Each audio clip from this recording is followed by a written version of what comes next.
Valmiki Ramayana, Ayodhya Kanda, Book Number 2, Sarga 19, Roman numerals XIX 19. Rama's Promise.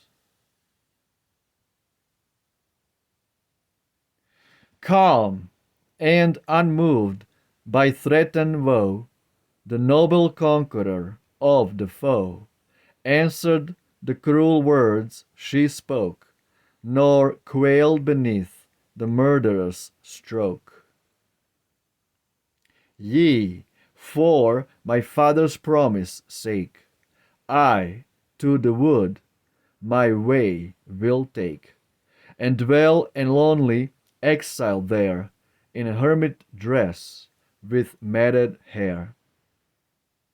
One thing alone I fain would learn: why is the king this day so stern? Why is the scourge of foes so cold, nor gives me greeting as of old? Now let not anger flush thy cheek, before thy face the truth I speak. In hermit's cot with matted hair, to the wild wood will I repair. How can I fail his will to do, friend, master, grateful sovereign too? One only pang consumes my breast, that his own lips have not expressed his will, nor made his longing known, that Bharat should ascend the throne. To Bharat I would yield my wife, my realm and wealth, mine own dear life.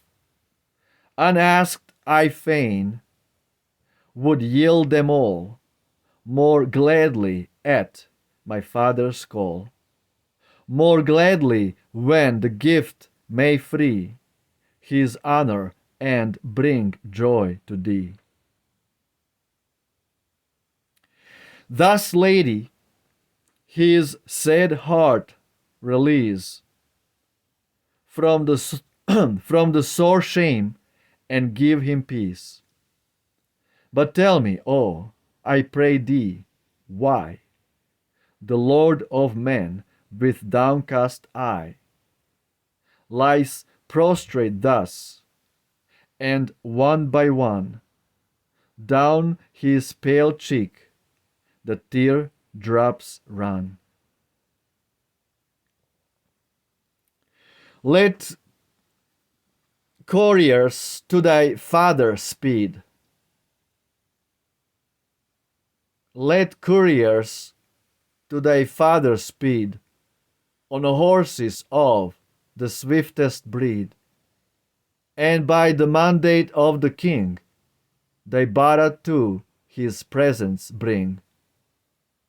My father's words I will not stay to question, but this very day to Dandak pathless wild will fare, for twice 7 years in exile there. When Rama thus had made reply, Kaikeyi's heart with joy beat high. She, trusting to the pledge she held, the youth's departure thus impelled. "'Tis well. Be messengers dispatched, on coursers ne'er for fleetness matched, to seek my father's home and lead my Bharat back with all their speed. And Rama, as I ween that thou wilt scarce endure to linger now, So surely it were wise and good this hour to journey to the wood. And if with shame cast down and weak, no word to thee the king can speak, forgive, and from thy mind dismiss a trifle in an hour like this.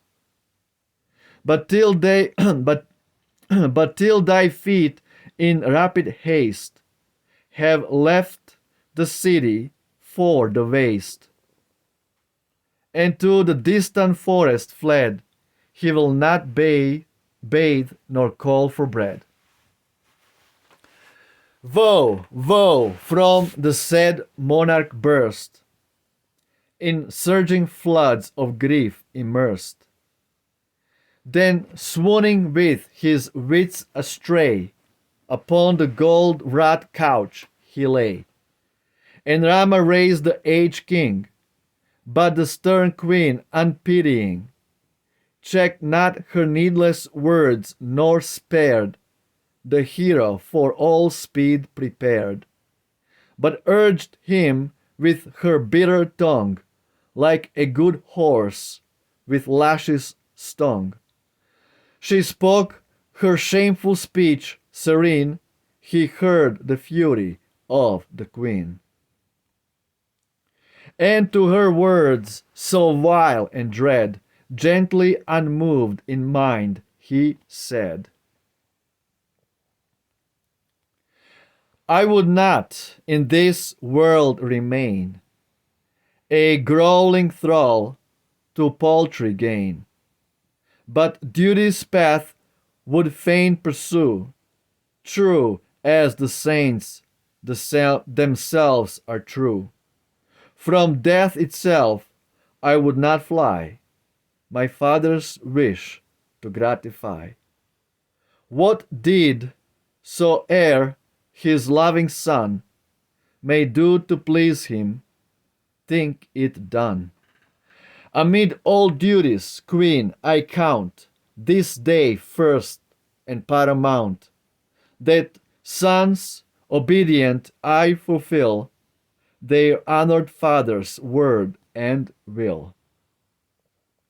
Without his word, if thou decree, forth to the forest will I flee, and there shall 14 years be spent mid lonely wilds in banishment. Methinks thou couldst not hope to find one spark of virtue in my mind, if thou, whose wish is still my lord, hast for this grace the king implored. This day I go, but ere we part, must cheer my Sita's tender heart. To my dear mother bid farewell, then to the woods I a while to dwell. With thee, O Queen, the care must rest, that Bharat hear his sire's behest, and guard the land with righteous sway, for such the law that lives for aye. In speechless woe the father heard, wept with loud cries, but spoke no word. Then Rama touched his senseless feet, and hers for honor most unmeet. Round both his circling steps he bent, then from the bower the hero went. Soon as he reached the gate he found his dear companions gathered round.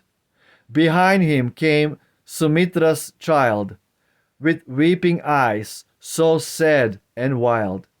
Then saw he all that rich array of vases for the glorious day.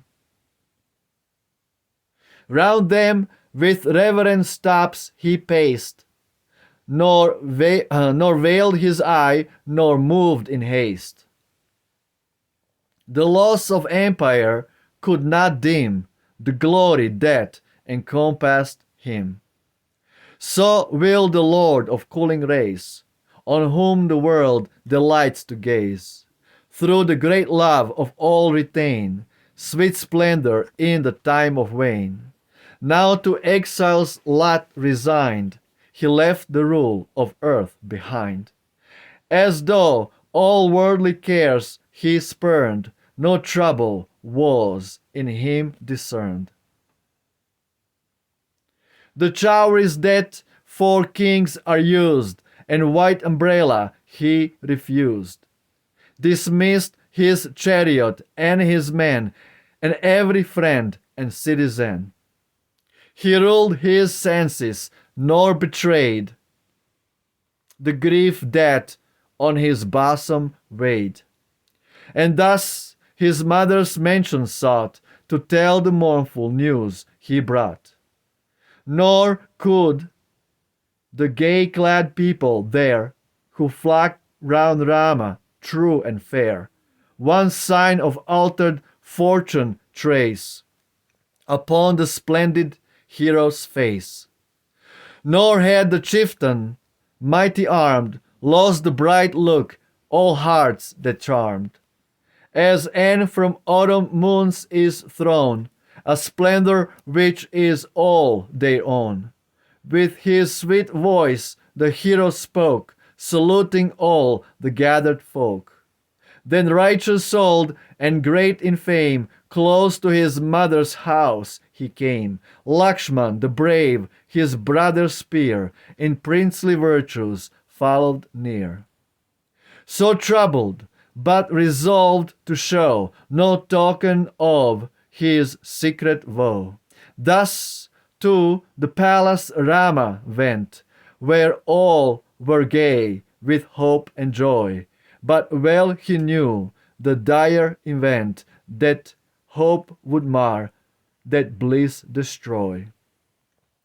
So to his grief he would not yield, lest the sad change their hearts might rend, and the dread tiding unrevealed spared from the blow each faithful friend. Wow. Wow, absolutely beautiful. Footnotes 1115, the moon. Anyway, this is absolutely beautiful. Ramayana, Ramayana ki jai. Absolutely amazing. Architecture of the words. Linguistical calisthenics. The cathedral of epic proportions. The Ramayana. Roma Victa. Jai Rama. Victor. Jaya. The elephant of Rama. Ciao.